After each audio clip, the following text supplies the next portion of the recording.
nakalagay na yung last. Ito yung flaker. Flaker. Yung nagpa-flake, ibig sabihin, yung magko-commit tapos biglang hindi tutuloy. Flaker. Oo. So, Sino kaya? yun ang tanong kong pahabol. Sino? Ay, ito pala, kailangan natin ng hand props natin po kasi magtuturo sila ulit. Oo. Kasi di ba, hindi masyado okay yun. Yung sabi mo, oh, sige, punta ako. Tapos biglang mamaya, ay, hindi na pala ako pwede. Yun, flaker. Sino sa inyo ang laging flaker? 3, 2, 1! Ay, sino tinuturo nyo? Ay!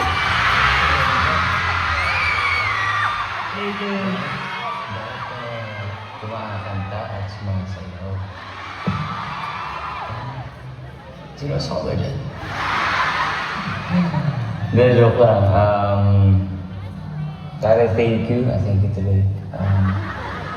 Ba't ako nag-thank you eh? Wala ka naman binigay. Well, pare, congratulations on your success. Nakita ko na since BBB, ang dami mo na na-achieve na hindi mo naman ever in-expect. Kaya pagbutihin mo pa. Ayun, sorry na hindi ako makapunta kasi naman talaga akong work. Diba? Kailangan natin kumita ng pera.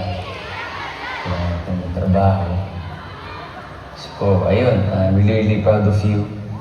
Sana ay magpakita ka. Wow!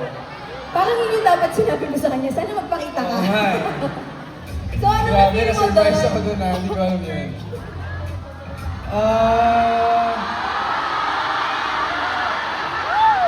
Actually, si David kasi yung una kong in-invite sa dito. Siya talaga kasi before PBB, halos araw-araw kami magkakasama. Kami tatlo kami. Oo. Tapos nung sinabi sa akin na magkakaroon ako ng fan meet, siya agad yung pumasok sa utak ko. Kasi parang gusto ko makita kami kung paano yung bonding namin together. Kasi para sa akin yung friendship namin talagang gusto kong i-share sa inyo lahat. Ayun, yun lang. So, ngayon kasi hindi na kami nagkikita, as in wala na, hindi na talaga kami nagkikita. Bakit? So, ayun. Lover boy daw, lover boy. Busy kasi yun kay... Sa sarili niya. Patay na naman ako nito. Ikaw yung naglalaglag na yun, Dustin ha? Yan o. ARB.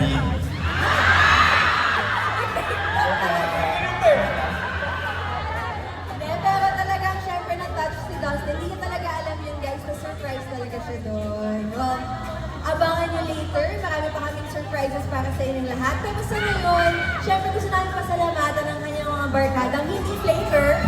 Andito talaga.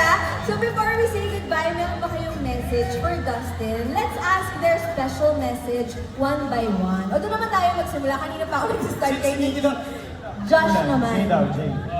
Jay. We're just happy to see you happy at congratulations sa lahat ng natatanggap mo ngayon at bakit? Congratulations sa lahat ng achievements mo at proud kami sa'yo. Hindi ba? Napakabait na ito ni Jay. So,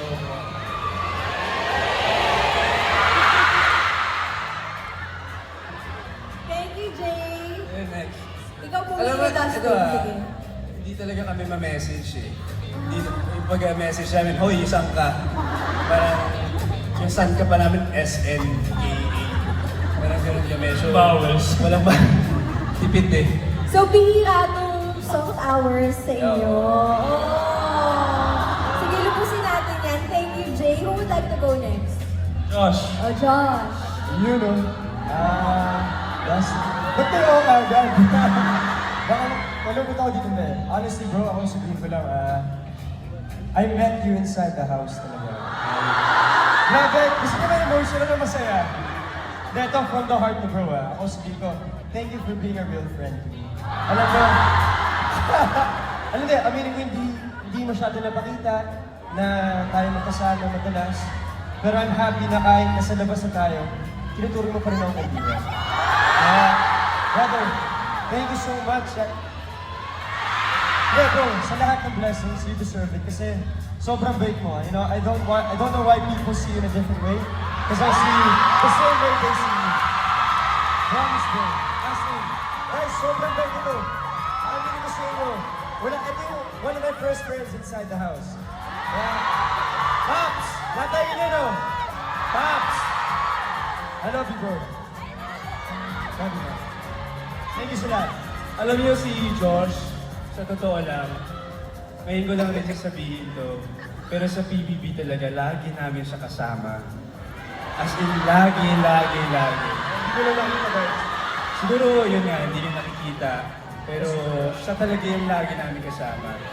So, bait ko, totoong tao, ibang klase to, ibang klase.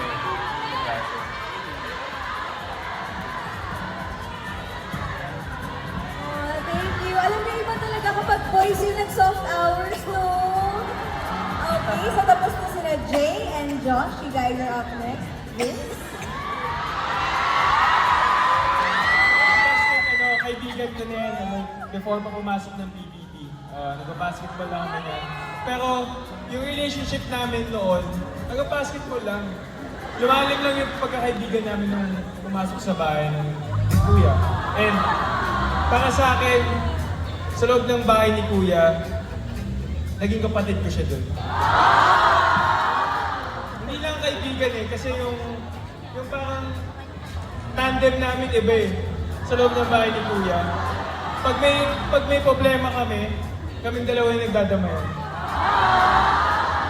And sobrang thankful ako dahil kahit sa paglabas, ganun pa din. Tama. Kahit, alam ko sobrang busy ni Dustin kaya sobrang nakaka-proud ako, pero never siya nagdamot ng oras para sa mga kaibigan. Pag kailangan namin siya, nandun talaga siya para sa amin. And alam mo naman, promise ko bro, susuportahan kita kahit anong mangyari.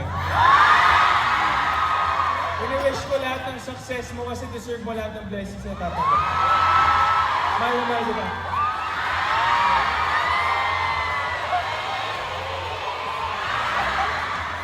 Ito si Vince naman, totoo yun, matagal na kami magkakilala, pero pagdating namin sa PBB,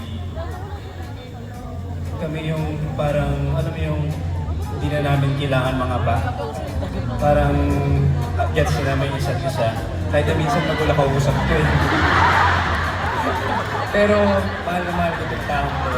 Kasi, actually, abangan niyo siya sa Love You So Bad. Kasama ko siya doon. At basta makikita nyo na lang. Para sa akin, isa siya sa rason bakit ako proud kasi kasama ko yung kaibigan ko sa So, gusto ko yung success rin nila. So, ayun, supportahan niyo yung kaibigan ko sa mundo.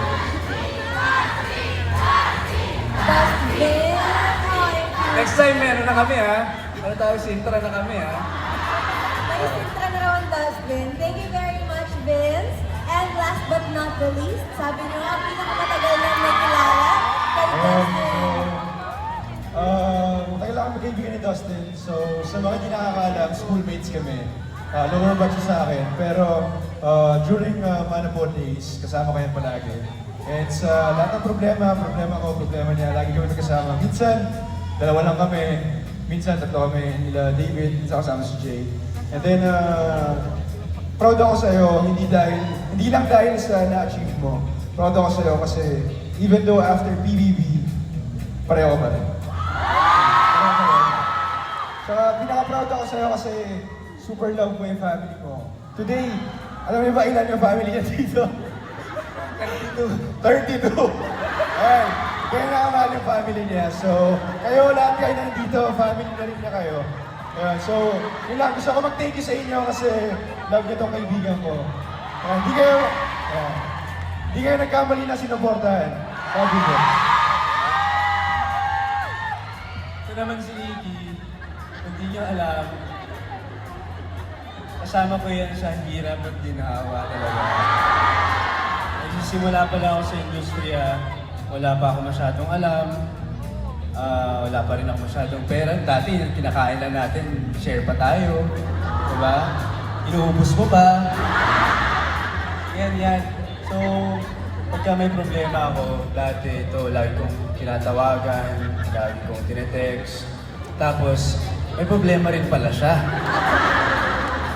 So, ending, wala na. Hindi, joke lang. Ito, si Nikki, napaka-humble na tao. Alam ko, ito masasabi ko, alam ko pare, darating rin yung oras para sa'yo. Naniniwala ako dyan. Kasi, sobrang, alam niyo ba siya nagturo sumayaw sa akin? Parang isa pang sample, no? Hindi. Tsaka, una kong teleserye sa Mano po, siya rin ang nag-guide sa akin umarte. Si Nikki, kasi si David wala sa akin pakialam nun eh. Sabi David, ayusin mo! Si Nikki ito, siya yung nag-guide talaga sa akin. So, mahal ko sa tao ko.